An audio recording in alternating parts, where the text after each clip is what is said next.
네.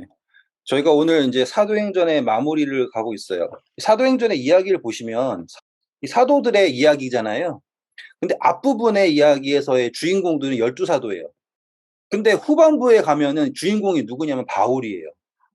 그럼 웃긴 것 같잖아요. 왜냐면 12 사도들 이야기는 사실상 12 사도 중에서 나온 사람은 베드로예요. 안드레가 뭐 했다는 얘기 안 나오죠. 그러니까는 이 사도들의 이야기를 봤을 때 우리가 기대하는 거는 12 사도의 이야기인데 실질적으로는 사도들의 사역에 대하여서 정확하게 기록한 게 없어요. 오히려 이 사도행전은 누구의 이야기를 더욱더 정확하게 기록했냐면 바울의 이야기를 정확하게 기록했죠. 왜냐하면 저자가 누가거든요. 누가가 누구를 따라다녔어요? 바울을 따라다녔단 말이에요. 그래서 바울의 사적에 대하여서 기록을 한 거예요. 그리고 그 당시에도 여전히 이방에 대한 복음은 누가 했냐면 바로 바울이 했다 이 말이에요. 그렇기 때문에 아직까지도 12 사도는 야고보도 그렇죠. 여전히 유대인들을 따르고 있지 않습니까? 여전히 복음 자체가 기독교 복음 자체가 폐쇄적이었어요. 할례라고 하는 것, 율법이라고 하는 것, 그런데 그것을 넘어선 복음을 전하는 존재가 바로 바울이에요. 그래서 정말로 신기하게 이 신약을 채우고 있는 서신들 있죠. 서신들은 이제 편지잖아요. 그러면 성경 생각해 12 사도 생각해 보시면 나다니엘은 편지 안 썼을까요? 다른 제자들도 다 사역을 했을 거 아닙니까? 그들도 다 성령을 받았잖아요. 그런데 그 사람들의 서신은 기록이 되어 있지 않아요. 남아 있는 건 누구예요? 요한, 베드로, 그쵸? 그리고 바울이에요.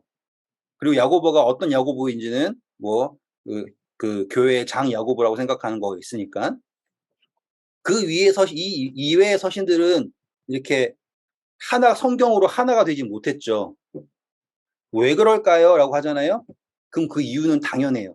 그게 바로 폐쇄적인 복음이었기 때문이에요.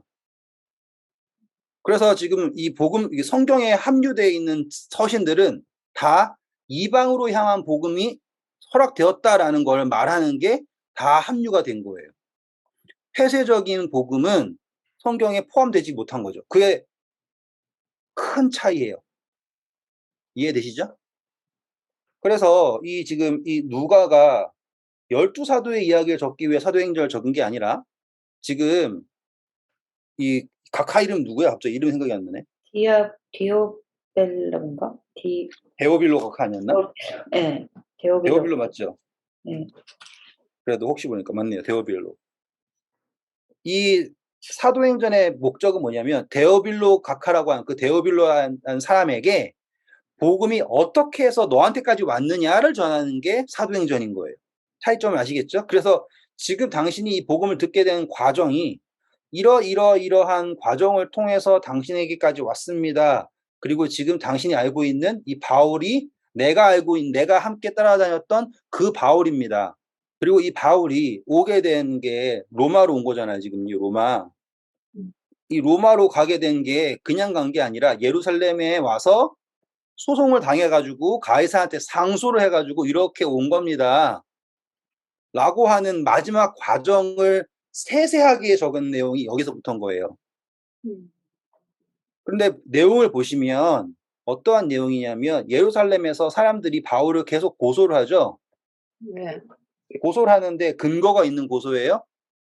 네. 근거가 전혀 없어요. 그리고 인제 26장인가요? 아 25장이네요. 네. 25장 1절에 보시면 베스도가 왔을 때 3일 만에 와잖아요. 와 가지고는 계속 고소를 하는데 네.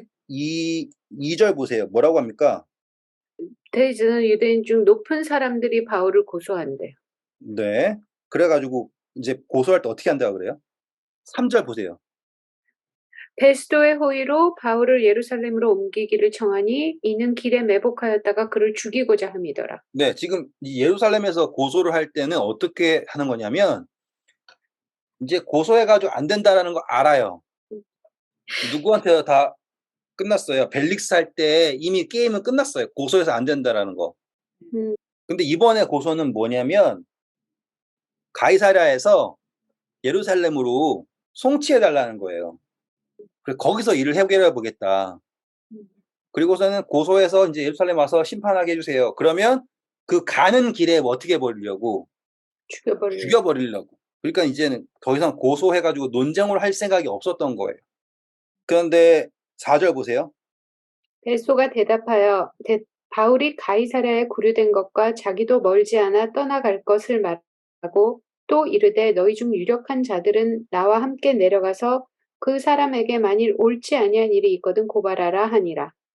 베스도가 그들 가운데서 8일 혹은 10일을 지낸 후 가이사랴로 내려가서 이튿날 재판 자리에 앉고 바울을 데려오라 명하니 그가 나오매 예루살렘에서 내려온 유대인들이 둘러서서 여러 가지 중대한 사건으로 고발하되 능히 증거를 대지 못한지라. 네. 그래서 지금 가이사랴에 가서 재판하자. 그러니까 이 사람들이 바울이 엄청난 범죄자다라고 이야기하려고 노력해요. 왜냐하면 예루살렘을 옮겨서 제대로 심판해야 된다라고 만들려고. 그랬는데 증거는 못 대죠. 그러니까 이제 베스도가 바울한테 변명해봐라 라고 얘기하겠죠. 근데 바울이 이 사람들의 목적을 알아요.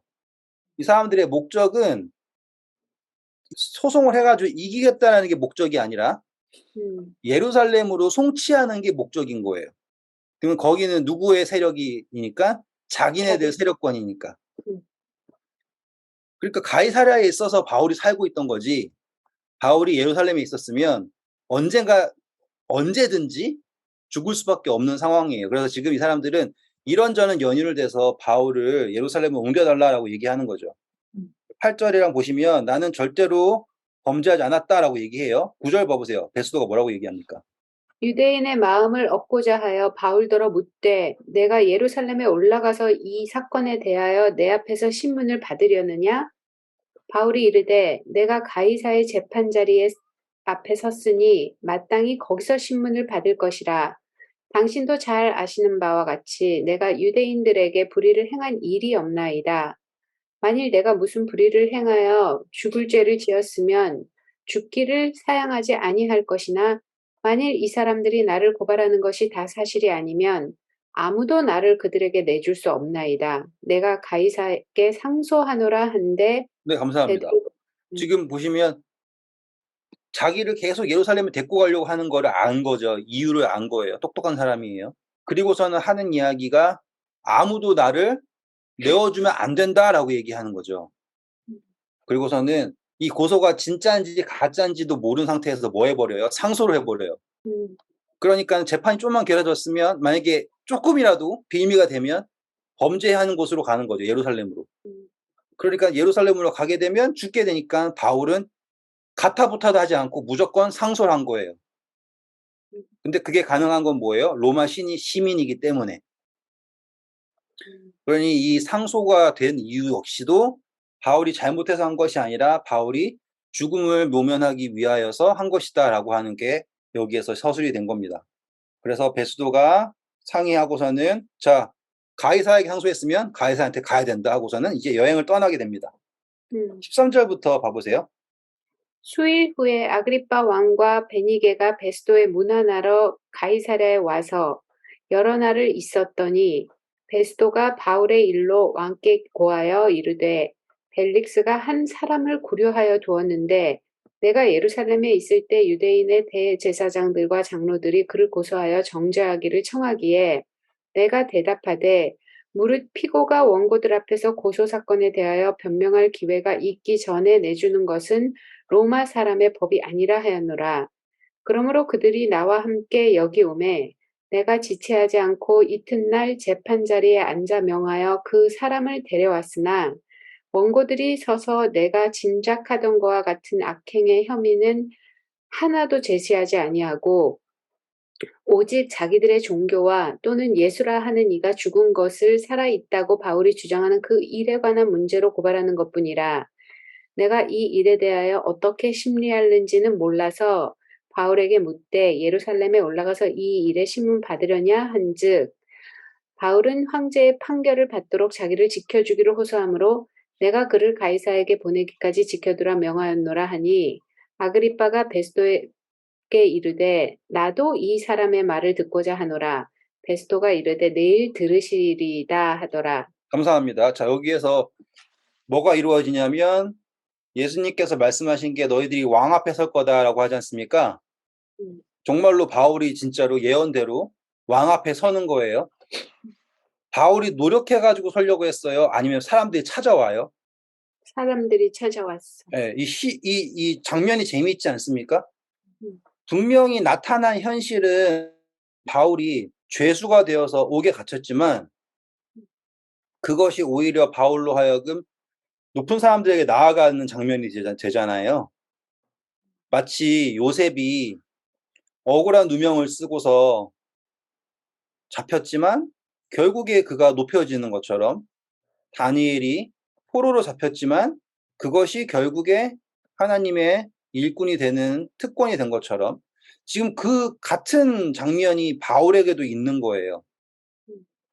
잘 생각해 보세요. 만약에 바울이 그 전에 자기가 따랐던 유대교의 세력을 힘입어 가지고 이 황제들을 설득하려고 했다면 닿지도 못했을 거예요. 그런데 지금 바울이 그 한 사람 때문에 온 유대인들이 선동돼 가지고 힘들어 하잖아요, 막. 그거를 지금 이 아그리빠라고 하는 왕이 알아요. 그러면 이 사람이 어떠한 태풍의 눈 같은 존재잖아요, 지금 바울이. 그러니까는 이 통치자로서 대체 어떻게 이러한 일이 있는지를 알고 싶은 거예요. 그래서 지금 바울을 부릅니다. 사실 이 베스도는 바울에 대하여서 그렇게 흥미가 있진 않았나 봐요. 만약에 흥미가 있었으면 처음부터 했겠죠. 그런데 지금 베스도는 처음부터 자기가 이제 총리로 임명이 되고 바쁘고 막 그러니까 없었는데 자기보다 그래도 왕이라고 불림받은 아그리빠라고 하는 사람이 오니까 한번 뒤 맞춰줘야 되니까는 바울을 부르죠. 어떻게 되나 보세요. 또 전도를 하겠죠. 23절. 이튿날 아그리빠와 버니게가 크게 위험을 갖추고 와서 천부장들과 시중의 높은 사람들과 함께 접견 장소에 들어오고 베스도의 명으로 바울을 데려오니 베스도가 말하되 아그리빠 왕과 여기 같이 있는 여러분이여 당신들이 보는 이 사람은 유대의 모든 무리가 크게 외치되 살려두지 못할 사람이라고 하여 예루살렘에서와 여기서도 내게 청원하였으나 내가 살피건대 죽을 죄를 범한 일이 없더이다. 그러나 그가 황제에게 상소한 고로 보내기로 결정하였나이다.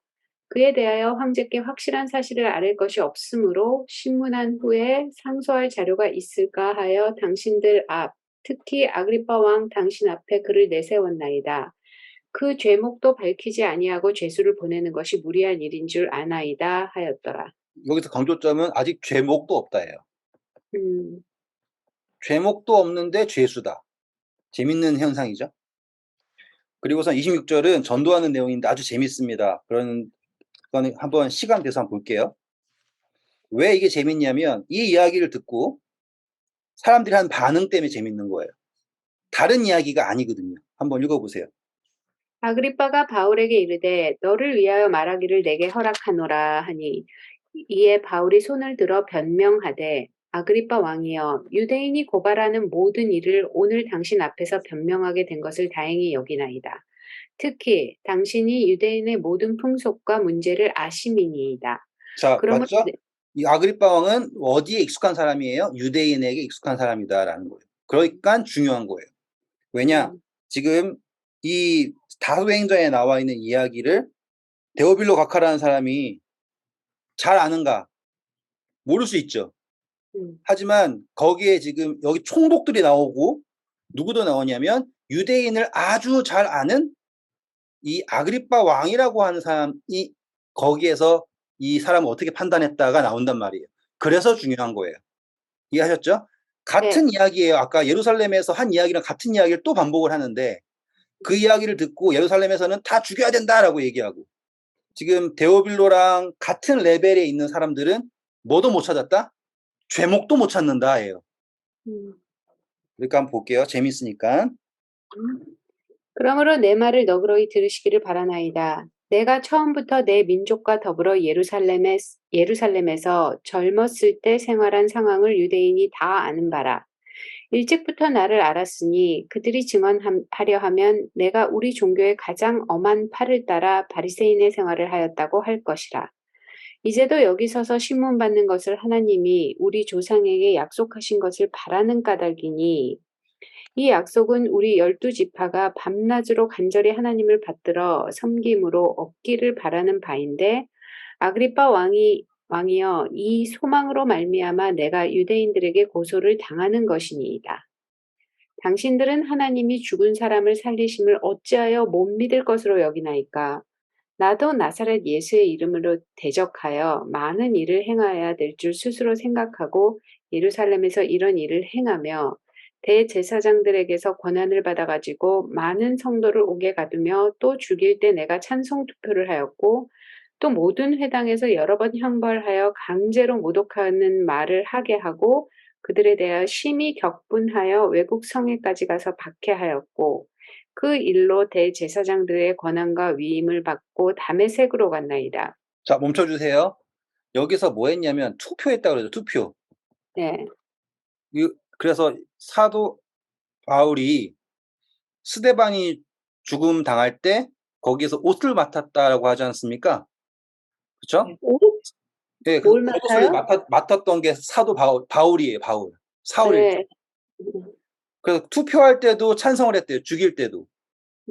그러면은 거기에서 예루살렘에서 죽은 사람들, 옥에 갇힌 사람들은 뭐 없이 한 거예요? 죄목도 없이 죽은 사람들이에요. 로마 사람들의 입장에서는.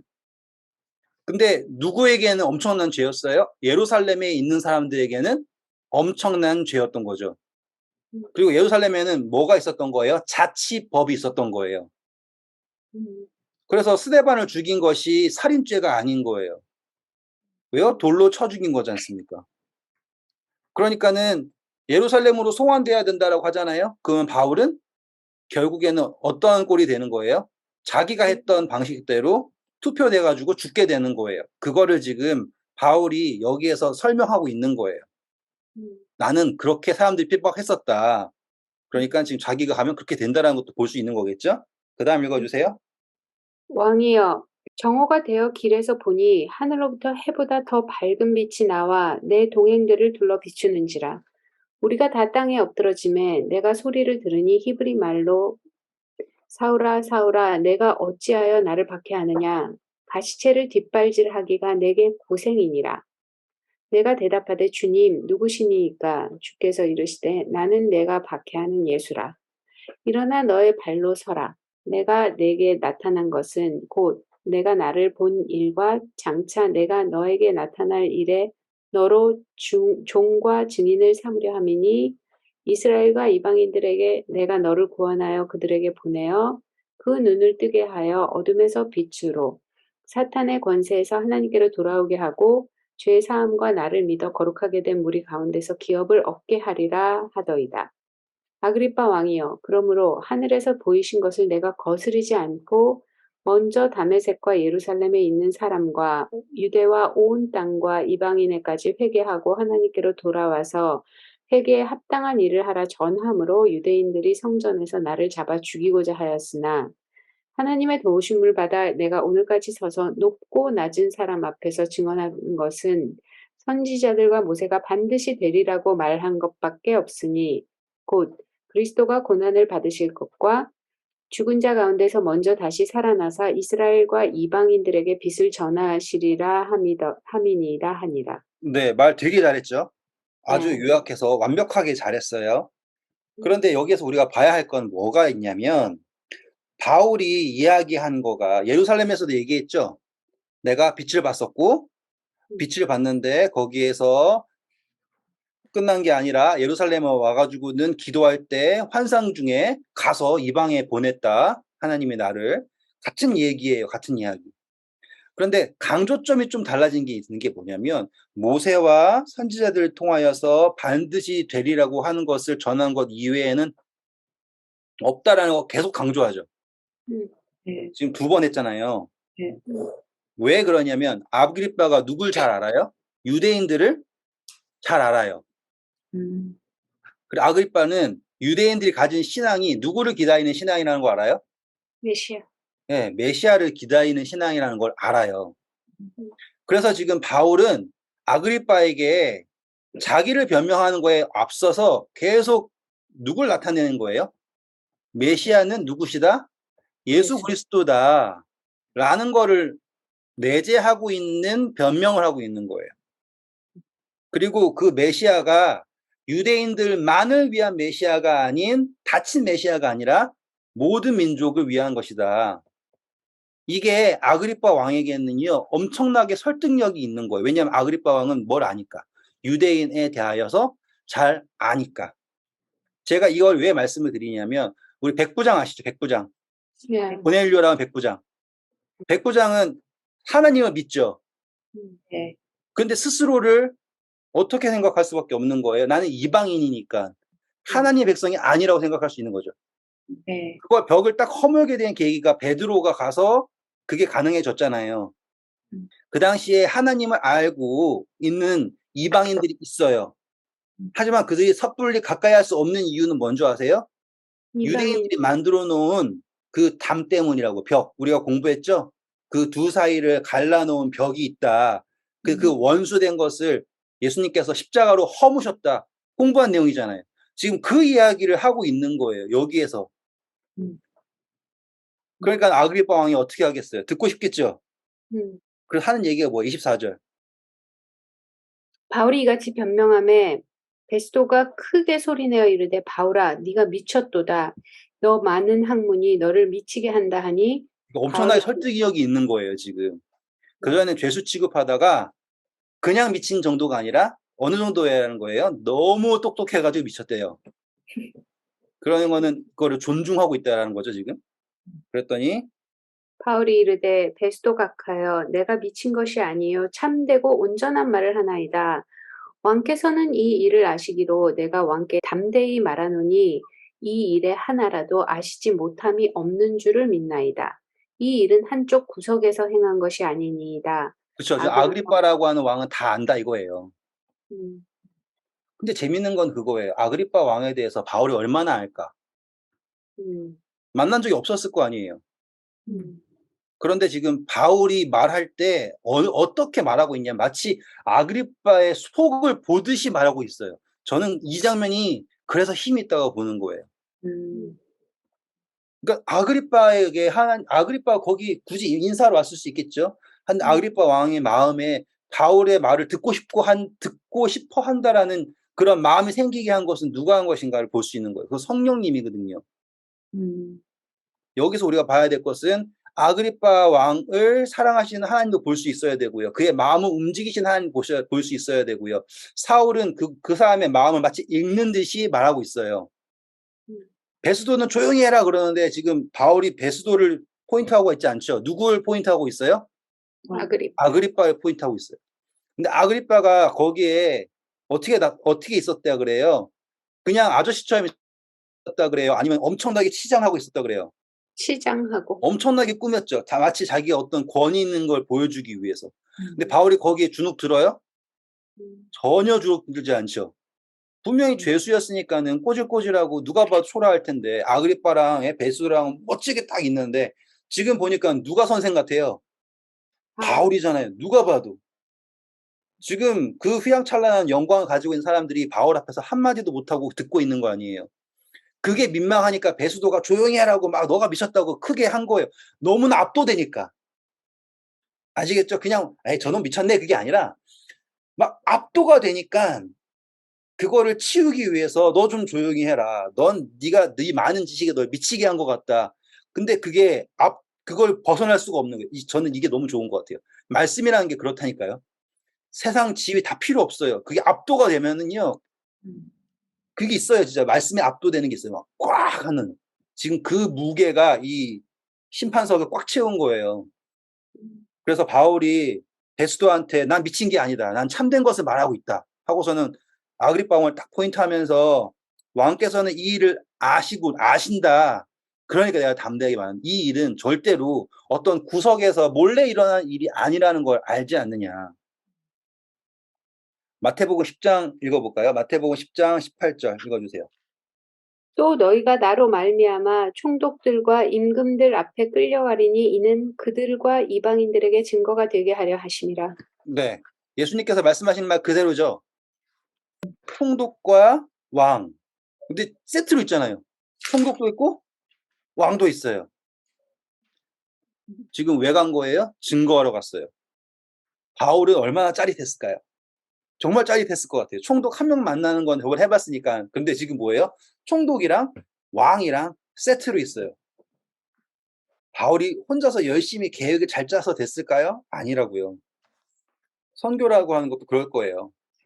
계획 잘 짜가지고 막 우리가 생각할 때는 막 사람들이 많이 모이고 덩치가 커지고 그러면 교세가 확장되고 그러면 선교 잘하고 생각하지만 그게 아닌가 봐요. 바울의 입장에서는 진짜 아유 세운 교회마다 다 사람들끼리 싸우고 이상한 짓 하고 파토나고 막 그래가지고 힘들지 모르는데 그게 아니네요 보니까 그쵸? 그는 핍박받아서 감옥에 갇히고 지금 3년 동안 이상한 짓만 하고 있는 것 같지만 그게 아니네요 그쵸? 성취인 거잖아요. 그러니까 하나님께서 이끄시는 것이 다르다라는 것도 볼 수 있고. 근데 제가 여기서 묵상한 거는 바울은 진짜로 이 베스도랑 아그리빠 왕 앞에 섰을 때 짜릿했을 거예요. 왜냐하면 예수님께서 말씀하신 직접 듣지 못했지만 제자들을 통하여서 건네들은 그 말 하나님께서 우리를 총독들과 왕 앞에 세우셔서 예수 그리스도를 증거하게 하신다라는 걸 들었고 그것을 소망하는 그 바울에게 이러한 일이 생겼잖아요. 그리고 옥에 갇혔을 때도 옆에서 예수님께서 서셔가지고 바울에게 말씀하셨잖아요. 야, 그게 지금 눈앞에 팍팍 일어날 때 바울은 담대한 거예요. 담대. 그리고 그 담대함이 하나님의 말씀의 능력과 함께 그 공간을 그냥 누르고 있는 거예요. 그리고서는 바울이 진짜 솔직히 말씀드리면 어떻게 이러한 질문을 할 수 있는가 싶을 정도로 한 질문을 합니다. 27절 보세요.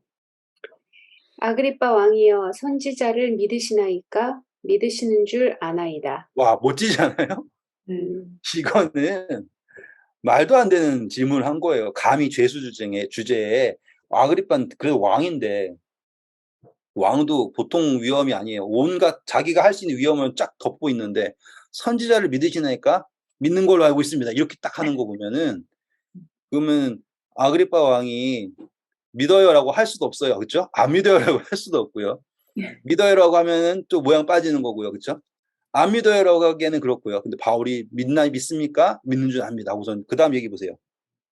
아그리빠가 바울에게 이르되 내가 적은 말로 나를 권하여 그리스도인이 되게 하려 하는도다. 바울이 이르되 말이 적으나 많으나 당신뿐만 아니라 오늘 내 말을 듣는 모든 사람도 다 이렇게 결박된 것 외에는 나와 같이 되기를 하나님께 원하나이다 하니라. 와, 진짜 담대하죠. 빵 끝냈어요. 그러니까 지금 아그리빠 왕이 설득 당했어요, 안 당했어요? 당한 거죠. 완벽하게 당한 거죠. 근데 아닌 척하는 것뿐이에요. 이건 집에 가서 혼자 생각해 보면 끝난 거죠. 음, 거기선 아닌 척해도 이미 그러니까 집에 가면 진 거예요. 음, 그리고서는 자기가 그동안 은연중에 생각해왔던 모든 것이 맞다라는 거를 부인할 수 없게 되었다는 거죠. 그래가지고는 그냥 얼른 진짜로 바울을 쫓아버리듯이 보내버려요. 왜냐면 가만히 뒀다가 어떻게 될 거니까 설득당해가지고 자기도 그리스도인이 돼버릴까봐 공개적으로. 그래 30절부터 32절 보시면 막 얘기하다 보면 뭘 못 정한 거예요? 죄목이 없다. 나는 도저히 모르겠다. 하지만 뭔 사실이에요? 상소했다라는 건 사실이잖아요.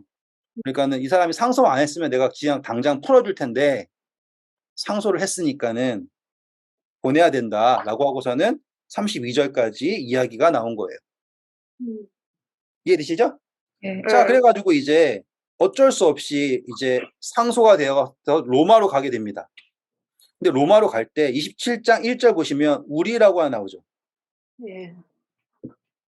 그러면은 아까 지난 시간에 바울이 옥에 갇혔지만 그 친구들이 와가지고 섬기는 걸 허락했다라는 거 기억나시죠? 네. 네. 그래서 이제 바울이 로마로 간다 그러니까는 이제 우리라는 단어가 등장한 거예요. 음, 그래서 바울의 제자들과 특별히 누가와 함께 동행하면서 가게 되는 거죠. 자, 어떻게 되는지 읽어볼게요. 우리가 배를 타고 이달리아에 가기로 작정됨에 바울과 다른 죄수 몇 사람을 아구스도대의 백부장 율리오란 사람에게 맡기니 아시아 해변 각처로 가려 하는 아드라무떼노 배에 우리가 올라 항해할세 마게도냐의 데살로니가 사람 아리스다고도 함께 하니라. 이튿날 시온에 대니 율리오가 바울을 친절히 대하여 친구들에게 가서 대접받기를 허락하더니 네, 지금 보니까는 죄수지만 백부장이 음, 율리오라고 백부장이 죄수 중에서도 바울을 죄수로 취급하지 않죠. 음, 그리고 배 타고 그러니까 송환되고 있음에도 불구하고 친구들과 함께 있을 수 있게 하지 않습니까? 그러니까 같은 상황이에요, 계속. 그러니까는 바울은 죄수라고 하는 상태에 있지만 자유가 있는 죄수예요. 되게 특별한 케이스죠. 그리고서는 바울은 계속해서 그의 사역을 할 수 있는 거예요. 이거는 제가 나중에 한 번 더 설명해 드리고 그 의미를 설명해 드릴게요. 나중에 보면 더 재밌어지니까. 기억하세요. 분명히 네. 상태는 죄수지만 그에게서 자유는 없어지지 않았어요. 그렇죠? 그리고서는 이제 계속 이제 맞바람이 있으니까 해안가를 따라서 갑니다. 그래가지고는 이렇게 가고 저렇게 가고 막 하죠. 그러다가 7절 보시면 빨리 못 가요. 그쵸? 배가 더디 가죠. 네. 그러면 간신히라는 표현 나와요. 네. 지금 보니까는 이 죄수가 송치돼가지고 로마로 이탈리아로 가야 되는데 계속 늦어지는 거예요. 만약에 벌 받으러 가는 사람 입장에서는 늦어진다라고 하면은 좋은 거예요. 근데 목적이 있는 사람의 입장에서는 늦어진다라고 하는 거는 참 별로예요. 8절 보시면 간신히 그 연안을 지나 미항이라는 곳에 이르니 라고 하죠. 네. 그래가지고 이제 겨우 도착했대. 여정 자체가 어떻다라는 거예요. 지금 계속 못 가고 있네요. 답답해요. 8절 보세요. 간신히 그 연안을 지나 미항이라는 곳에 이르니 라세아시에서 가깝더라. 9절. 여러 날이 걸려 금식하는 절기가 이미 지났으므로 항해하기가 위태한지라. 바울이 그들을 권하여 말하되 여러분이여 내가 보니 이번 항해가 화물과 배만 아니라 우리 생명에도 타격과 많은 손해를 끼치리라 하되 백부장이 선한 선장과 선주의 말을 바울의 말보다 더 믿더라. 네, 여기에서 문제는 금식 기간이 있었대요. 그러는 거는 이 금식 기간이라고 하는 게 어떤 금식 기간인지 저도 좀 조사를 해봐야 될 것 같아요. 이게 유대인들이 하는 금식 기간인지 아니면 거기에서 포함된 사람들의 공통적인 금식 기간인지 그거를 잘 모르겠어요. 만약에 유대인의 금식이라고 하면 우리 그때 기억나시죠? 바리새인이 기도할 때 내가 일에 이틀 2번 금식하고 11조를 내고 그런 거 아시죠? 그래서 금식하는 날이 있어요. 근데 금식 기간이라고 하는 거는 어떠한 사람들이 자기가 정한 날 동안 금식하는 게 있거든요. 근데 저는 정확하게 이 금식 기간이 뭔지에 대해서 저도 찾아봤는데 정확하게 모르겠어요. 어떤 사람들은 어떤 날이다가 주석이 나오긴 하지만 저는 잘 모르겠어요. 그런데 포인트는 뭐냐면 여기에서 바울이 이 항해 자체에서 사람들이 고통을 당하고 힘들어질 거라고 하는 것을 알게 된 거죠. 그런데 백부장이 누구의 말을 더 들어요? 사람들의 말을 듣죠. 그래서 12절 보세요. 왜 그랬을까요? 그 항구가 겨울을 지내기 불편하므로 거기서 떠나 아무쪼록 베닉스에 가서 겨울을 지내자 하는 자가 더 많으니 베닉스는 그레데 항구라. 한쪽은 서남을 한쪽은 서북을 향하였더라. 남풍이 순하게 불매 그들이 뜻을 이룬 줄 알고 닷을 감아 그레데 해변을 끼고 항해하더니 얼마 안 되어 섬 가운데로부터 유라굴로라 하는 광풍이 크게 일어나니 배가 밀려 바람을 맞추어 갈 수 없어 가는 대로 두고 쫓겨가다가 가우다라는 작은 섬 아래로 지나 간신히 거루를 잡아 끌어올리고 줄을 가지고 선체를 둘러감고 스르디스에 걸릴까 두려워하여 연장을 내리고 그냥 쫓겨가더니 우리가 풍랑으로 심히 애쓰다가 이튿날 사공들이 짐을 바다에 풀어버리고 사흘째 되는 날 배의 기구를 그의 손으로 내버리니라. 여러 날 동안 해도 별도 보이지 않고 큰 풍랑이 있음에 구원의 여망마저 없어졌더라. 여러 사람이 오래 먹지 못하였으므로 바울이 가운데 서서 말하되 여러분이 내 말을 듣고 글에 대해서 떠나지 아니하여 이 타격과 손상을 면하였더라면 좋을 뻔하였느니라. 내가 너희를 권하노니 이제는 안심하라. 너희 중 아무도 생명에는 아무런 손상이 없겠고 오직 배뿐이라. 내가 속한 바 곧 내 섬기는 하나님의 사자가 어젯밤 내 곁에 서서 말하되 바울아 두려워하지 말라. 내가 가이사 앞에 서야 하겠고 또 하나님께서 너와 함께 항해하는 자를 다 내게 주셨다 하였으니 그러므로 여러분이여 안심하라. 나는 내게 말씀하신 그대로 되리라 하고 되리라고 하나님을 믿노라. 그런즉 우리가 반드시 한 섬에 걸리리라 하더라. 감사합니다. 여기에서 제가 보여드리고 싶은 건 뭐냐면 여기 죄수들은 다 누구의 소유라고 생각해요? 백부장의 관할 아래에 있잖아요. 네. 근데 바울이 이야기한 건 뭐예요? 이 죄수들이 다 누구 아래에 있다, 누구의 은혜 아래에 있는 거예요, 지금? 바울이라고 하는, 바울?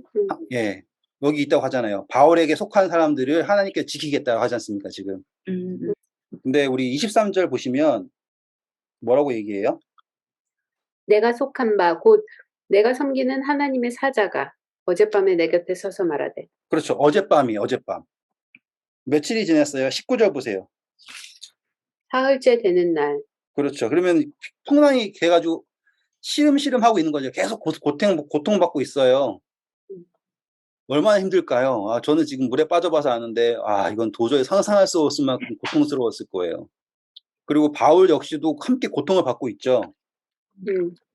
그리고 바울의 친구들도 함께 있어요. 그리고서는 바울에게 하나님의 사자가 나타나서 하신 얘기가 뭐냐면, 다 지킬 것이다 라고 얘기하고 있어요. 너와 함께 항해하는 자들 다 내게 주셨다 하였으니 그러므로 여러분은요 안심하라. 나는 내게 말씀하신 그대로 되리라고 하나님을 믿노라. 믿는다.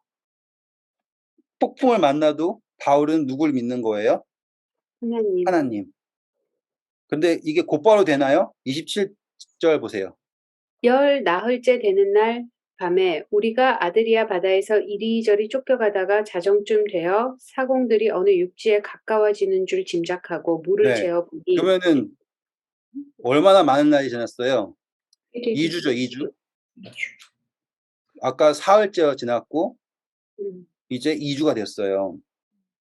그러면 뭐 말 다 했죠. 근데 더 이상 갈 수가 없어요. 그런데 사람들이 다 도망치고 싶겠죠. 근데 바울이 계속 이 사람들이 구원받는 근거는 누구와 함께 있어야 되는 거냐면 바울과 함께 있어야지 구원받는다가 전제 조건인 거예요. 그래서 30절 보시면 사공들이 도망하고자 막 타죠. 바울이 계속 얘기하는 게 뭐냐면 나와 함께 있어야 된다예요. 지금 이 이야기를요, 제가 지금 계속 이렇게 이야기하는, 그 뭐랄까, 길게 끄는 이유는요, 여기서 바울이 표상하는 걸요, 우리가 예수님으로 놓을 수 있어요. 예수님과 함께 있을 때의 폭풍이라고 생각하시면 돼요. 그래서 지금 하나님께서는 바울에게 속한 사람들은 안전하다라고 하는 이야기를 하잖아요. 우리 제자들이 거라사 갈 때 폭풍 만났던 거 기억나시죠? 네. 근데 그 폭풍이 심했지만 배를 삼킬 수가 없었어요. 왜였나요? 예수님이 계셨어요. 예수님 때문이죠. 근데 예수님을 삼킬 수 없었던 이유는 뭘까요? 예수님에게 무엇이 있냐면 사명이 있기 때문이에요. 예수님이 특별해서가 아니라 바울에게도 너가 안심하라라고 하실 때 하나님이 근거를 뭐라 했냐면 너는 반드시 가이사에게 설 것이다라고 하는 게 근거였어요. 중요해요. 사명이 근거가 이거예요. 사명이 근거가 된다.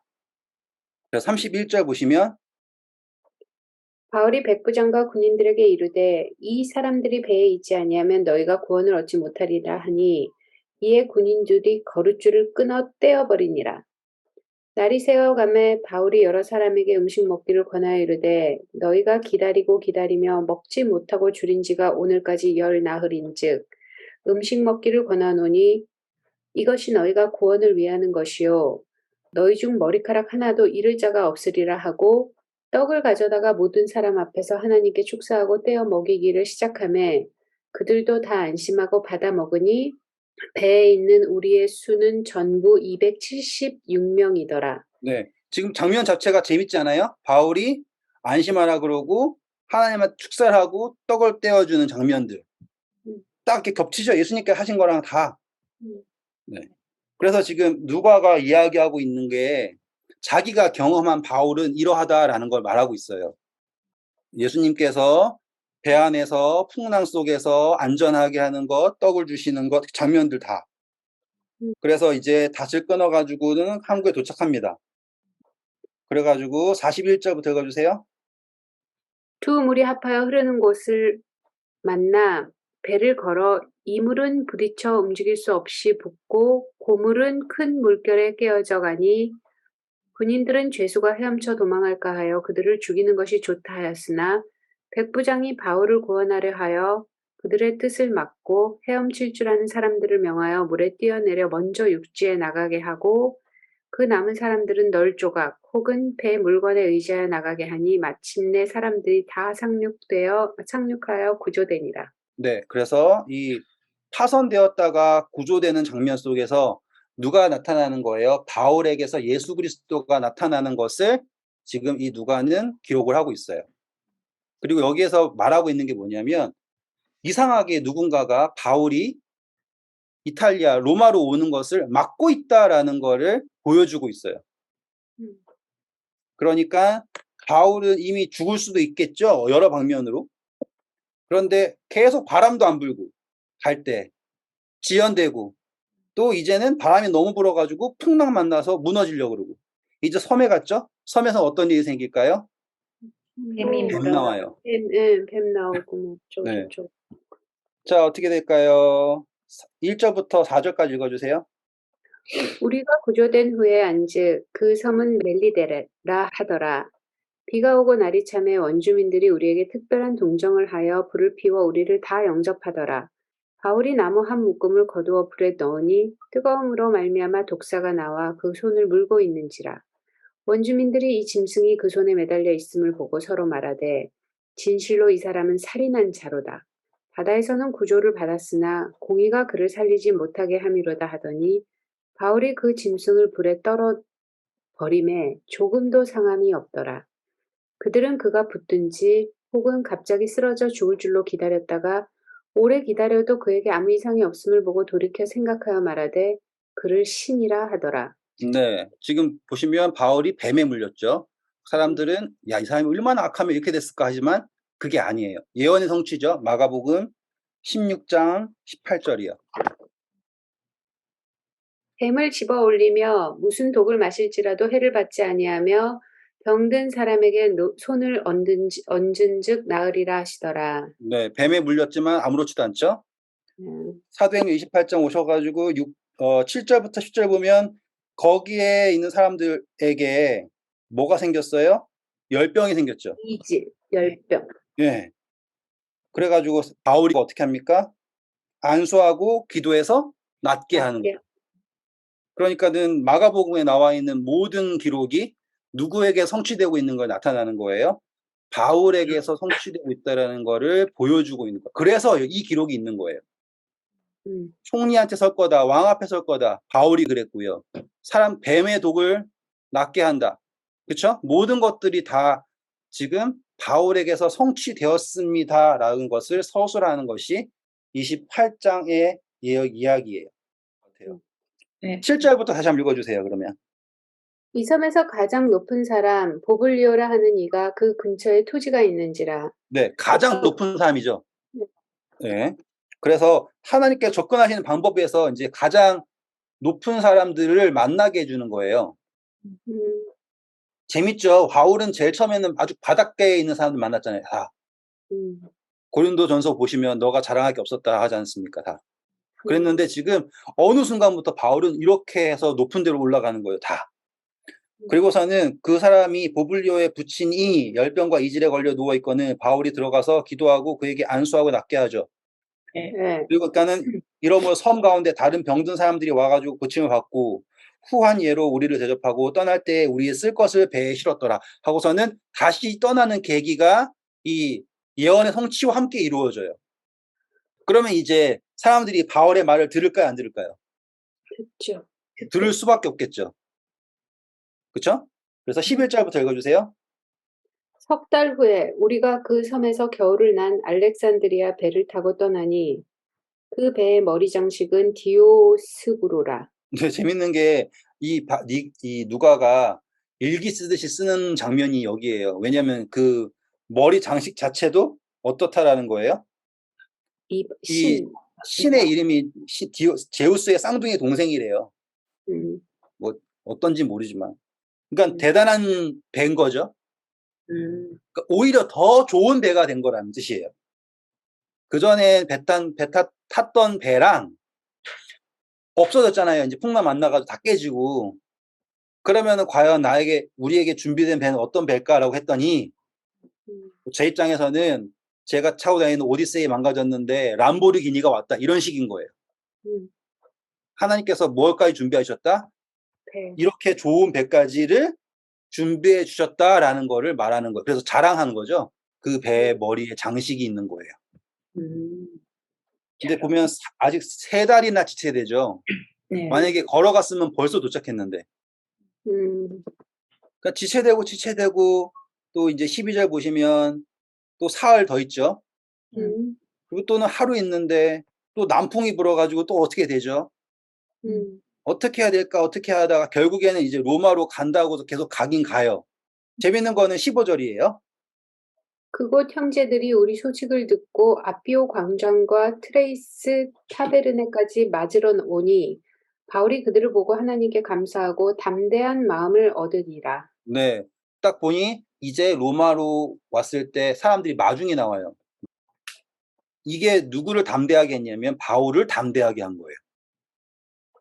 우리 이제 로마서를 다시 한번 공부해 보면 로마서 쓸 때 바울이 계속 뭐라 그래요? 내가 다시 한번 너네한테 가려고 하지만 길이 막혔었다라고 하잖아요.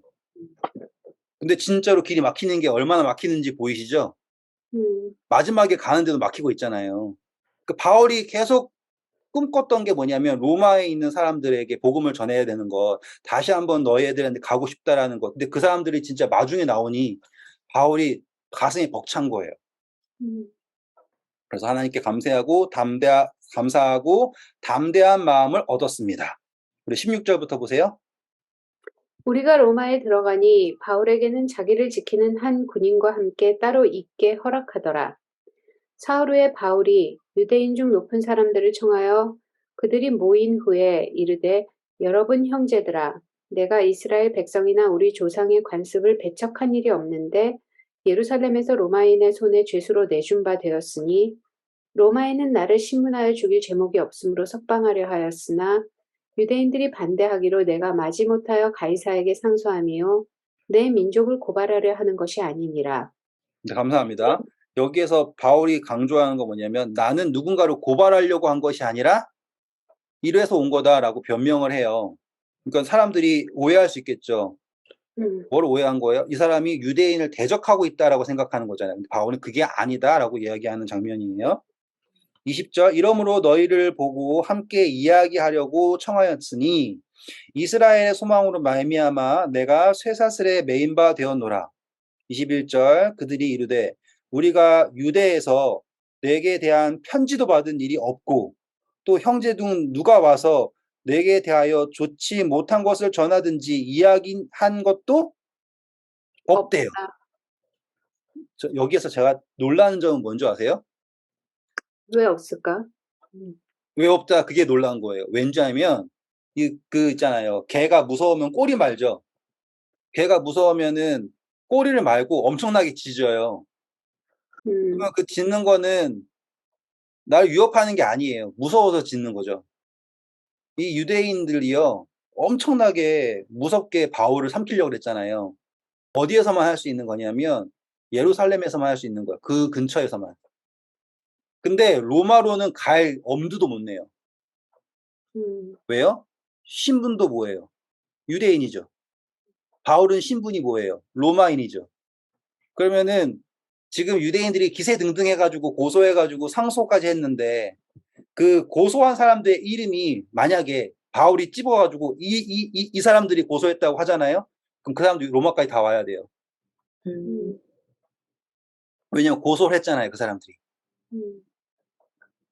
그런데 그걸 한 게 없는 거예요. 그래서 이 사람들이 얘기하잖아요. 우리는 들은 것도 없다. 아는 것도 없고 아무것도 받은 적이 없다. 왜요? 그 사람들은 로마에 가면 진짜 아무것도 아닌 찌끄레기들이에요. 내가 대제사장이네 뭐네 해도요. 로마에 가면 아무것도 아닌. 베스도 올 때는 막 취임한 지 3일째 됐는데 쫓아가가지고 막 하는데 정작 황제가 있는 곳에는 아무것도 못하는 사람들인 거죠. 그러면 그 사람들이 정말 만약에 그 사람들이 믿고 있는 게 진리였다면 그렇게 안 해야 하잖아요. 그 사람들은 정말 진리 가지고 싸운 게 아니에요. 정말로 막 복음을 지키기 위해 싸운 게 아니라 자기 체면 때문에 싸운 거예요. 열받아서 싸운 거죠, 결국엔. 지금 꼬리 말고 짖던 강아지들인 거죠. 그러니까 여기서 우리가 볼 수 있는 건 뭐냐? 그 전에 생각했을 때는 우리가 이 유대인들과 유대인의 집단과 바울이 어떤 대립이라고 생각을 했어요.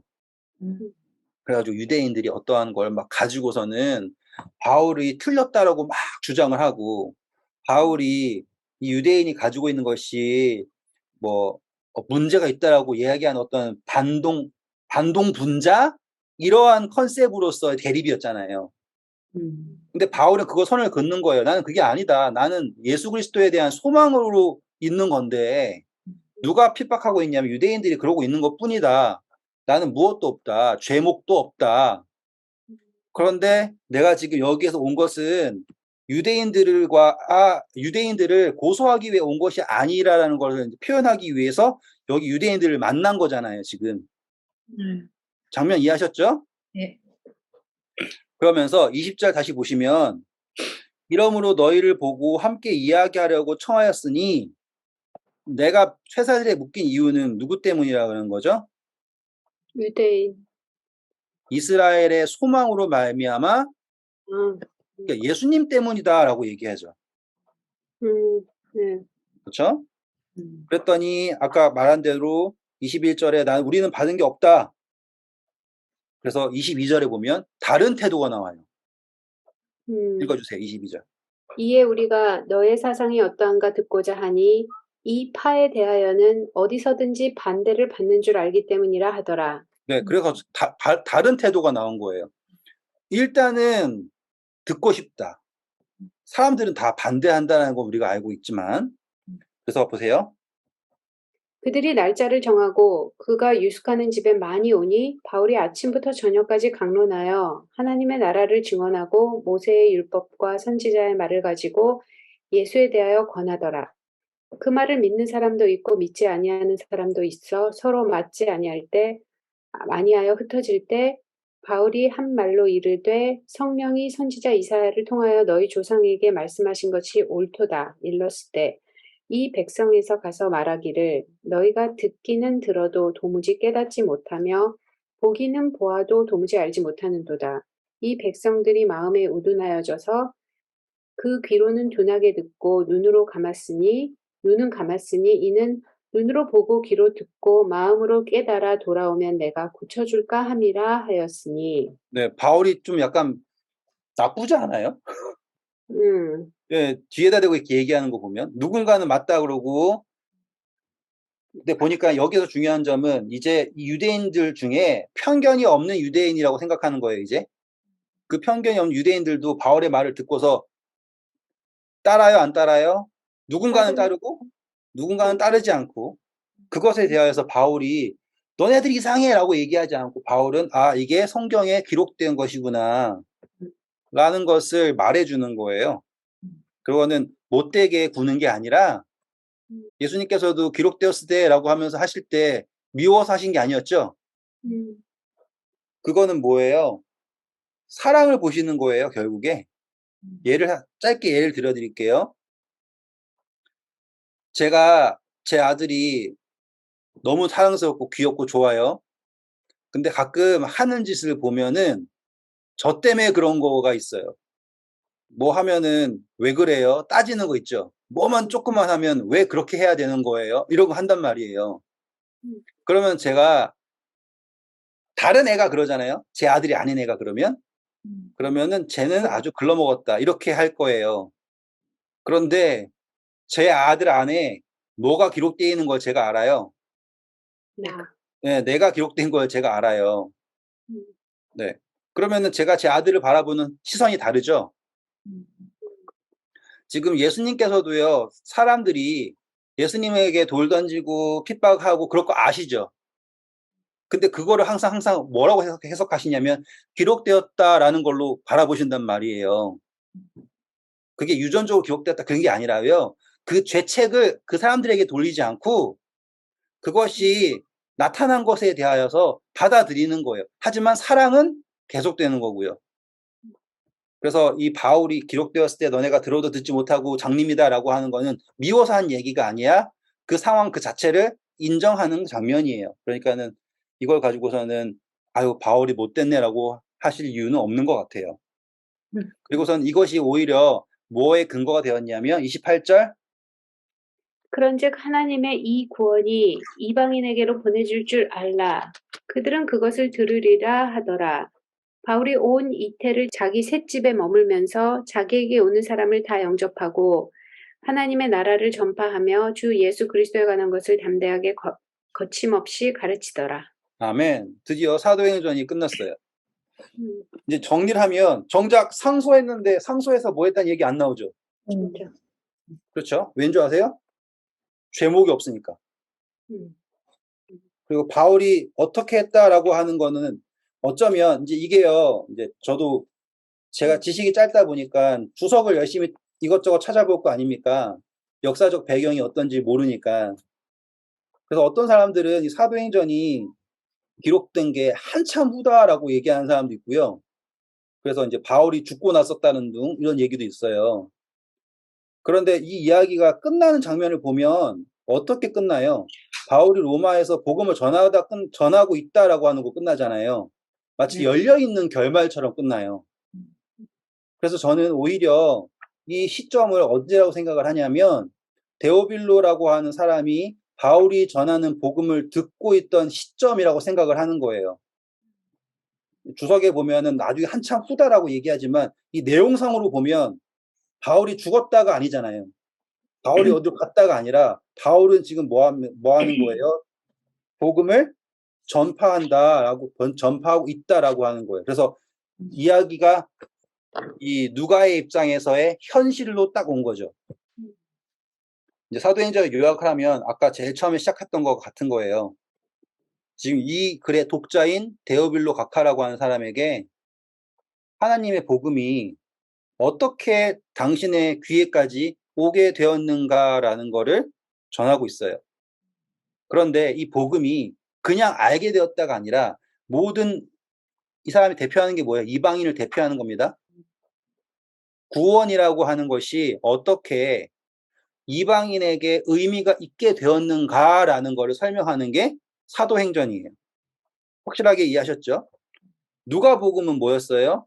예수님께서 메시아로 오셨잖아요. 그 내용이 어떻게 되었는지 처음부터 자세하게 설명하잖아요. 그래서 침례 요한으로부터 예수님께서 하신 모든 일정들을 정말로 시간 순으로 짝짝짝짝짝 해서 예수님에 대한 이야기가 끝났잖아요. 사도행전은 하나님의 예수 그리스도의 복음이 이방인에게 허락되었음이 어떻게 분명하게 증명되었는가라는 것을 보여주는 거죠. 그래서 끝날 때 어떻게 돼요? 바울이 나레이션 한 거예요. 연극이라고 치면 마지막에 나레이션이에요. 독백을 하는 거예요, 지금. 딱 보니까 유대인들도 들을 사람은 듣고 안 들을 사람은 안 듣고. 왜요? 귀가 있어도 듣지 못하니까. 하지만 누구는 듣는다예요? 이방인들은 듣는다. 그래서 이 복음이 누구에게 허락되었다? 이방인에게 28절 그러므로 너희는 하나님의 구원이 이방인들에게 보내어졌다는 것과 그들이 그것을 드리려는 것을 알라 하였더라 라고 하고서는 이야기가 끝이 나게 되는 겁니다. 오랜 기간 동안 사도행전 공부하느라 수고하셨고요. 이제 우리는 사도행전을 넘어서 로마에 있는 기간 동안 바울이 쓴 서신들 몇 가지를 마무리하도록 하겠습니다.